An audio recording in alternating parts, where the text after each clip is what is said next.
Hey guys, it's Melissa. In this video, I am going to give you the number one important thing that you need to do to make sure that you get perfect print and cuts every time. It doesn't have to do with your design. It doesn't have to do with anything except how your page is set up. So we're going to go through this step by step to make sure that you have the perfect setup to get the perfect print and cut. Let's go.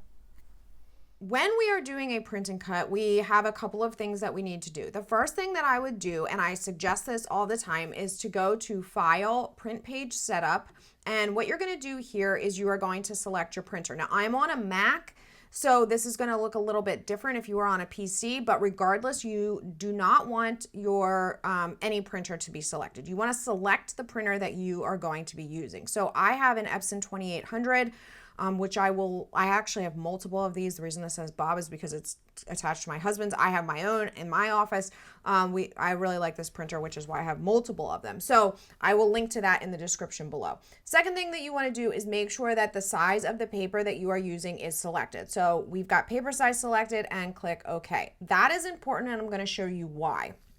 The next thing that you want to do is open up page setup. So right now this is set up with a cutting mat with a 12 by 12 piece of material. It is not set up for print and cut, but this is a first print and cut in Silhouette Studio V5, and so that is why we need to open up page setup to make some adjustments. So first of all, you need to make sure that the machine that you're using is selected. You can see I have all of these machines.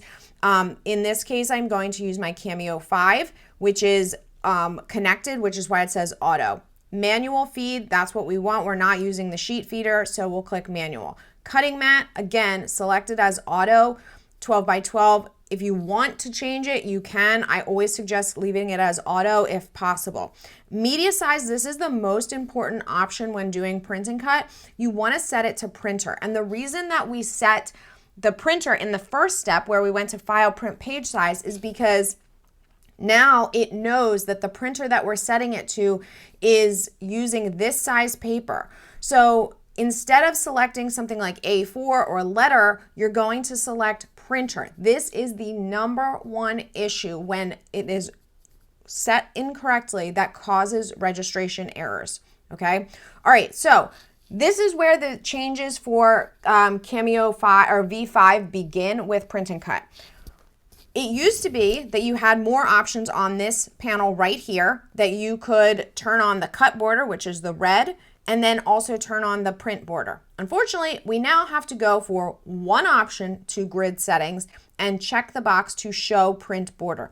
This border is very important because it indicates where you are able to print using your printer. If the registration marks fall out of this area, fall below this area, they will not print and you will, again, get a registration mark error. Now, what you don't see on this used to be a third tab here for registration marks. Silhouette in V5 has decided to pull that out and require you to open up a new tab, a new panel. I will tell you, for your first print and cut on V5, my suggestion is to use the default settings with the registration marks. And if you're going to do that, you actually don't even need to open up the new panel. You can just click M on your computer and the registration marks will appear. If you click M again, they will disappear. If you click it again, they will reappear. If you decide, or if you need to open up the registration marks tab, it is right here. Now this is, as I said, another panel. So the reason for this, why we didn't need to open it, is because all we're literally doing is checking this box.